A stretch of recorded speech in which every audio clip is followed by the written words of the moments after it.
This is On the Grind. Who's this in the 631? This is R.A. You told me to call.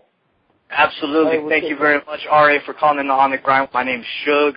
The guy with the Irish accent is Patty. Say hi, Patty. What's the sign on? Great to have you on. We'd love to sit with Floyd. We thought it was fucking priceless. Right now, let's bring in Rob Kelly from Ireland real quick. Hey, what's up? Can you hear me? Yeah, go ahead, brother. I want to big up the Rugged Man. I'm also a hip-hop artist from Ireland, and he knows his history in boxing like I do.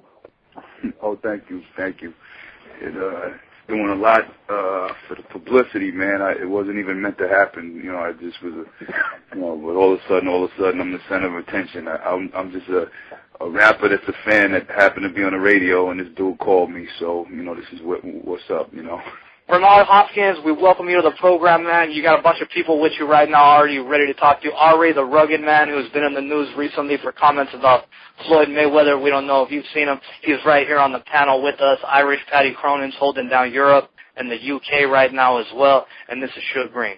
Hey, B-Hop, last time I seen you, I was doing that photo shoot with my shirt off, all hairy and disgusting in New York City, remember, with Homegirl? I absolutely know. I think he was on a magazine, if my memory is still intact. Yes, I remember you with the wild hair and the skull cap. What's up, B-Hop? What it does, brother? Everything, man, on the grind, man. Yeah. So have you heard these interviews that they're talking about? I heard the one about Floyd, yes. Yeah, okay, good. So obviously you know how I feel about you. No problem, man. And I heard, it's a thing. I mean, I think we go back over 7 years, and I'm still on the grind then. I was on the grind then, rather, and I'm on the grind even more now. And I think that if people look at why do I have to do this or why am I doing it, because you should be kicking back right now. You humble the media. You humble the critics. October 18th was a grand finale of my whole legacy. And, it was a lot of great stuff inside of that pot of soup that, we can go back to Trinidad, we can go back to Oscar, we can go back to the 21 defenses. I mean, how far? We can go back 10 years of holding the middleweight down. We can go ahead and be, or I can go ahead and be all sarcastic and say, look, how many fighters that fought Bernard Hopkins, and after win, lose, or draw, and there was a lot of wins, then lose, or draw, or controversy, was the same fighter. And I can tell you one that's not the same fighter, and I warned everybody, Jermaine Tubbs. And they paid a major price. And listen, this ain't no kick the man while he's down. I'm just giving everybody a point of what Bernard Hopkins do. And my friend Al Heyman, who represents Floyd, who represents Paul Williams, who represent most of the top fighters right now, he said Bernard Hopkins will never fight Paul Williams because he don't beat fighters. He destroys them. I mean, that is a profound thing. I mean, think about that for a minute. There's a difference between beating a fighter and destroying the will for the fighter to have a career furthermore. For Bernard, go ahead, Rob. Welcome back on the grind. What I wanted to ask Bernard is, he's absolutely my favorite fighter. When Patty told me that this could possibly happen, I was pleased to jump on here. But what I wanted to ask Bernard is, you have a history of being outspoken, and for me, you won the Kazagi fight, and I thought you got robbed.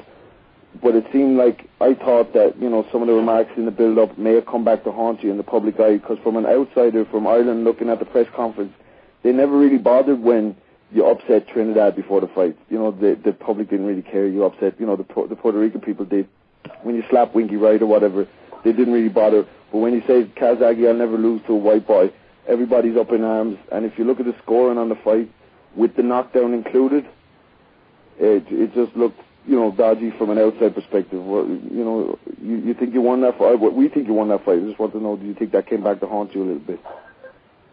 I think that when you are a person like Bernard Hopkins, if you study the history of Jim Brown, famous football player, Muhammad Ali, when he said, why should I go to Vietnam?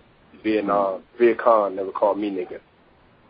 America hated him because he wasn't, as they say, a good old boy, grateful, like a Joe Louis, who ran to the army and gave all his charity money away and still got taxed on it. when you say things that you really believe in, even though it ain't politically correct, and you challenge the 5 pillars of this American oath, freedom of speech, is proven more than once that that is a lie. If people think that you can say what you feel under the Constitution of the 5 pillars of this earth, of this American country, not Ireland, then you test that. You test that and knowing that there's going to be repercussions. But when you really believe that where you come from, where to test another culture's ability to be where he thinks he wants to be. Shit. Damn, did we lose Bernard again? Yeah, I'm on it. All right, that's a bummer. All right, well, we still got Rob Kelly and R.A. the Rugged Man on.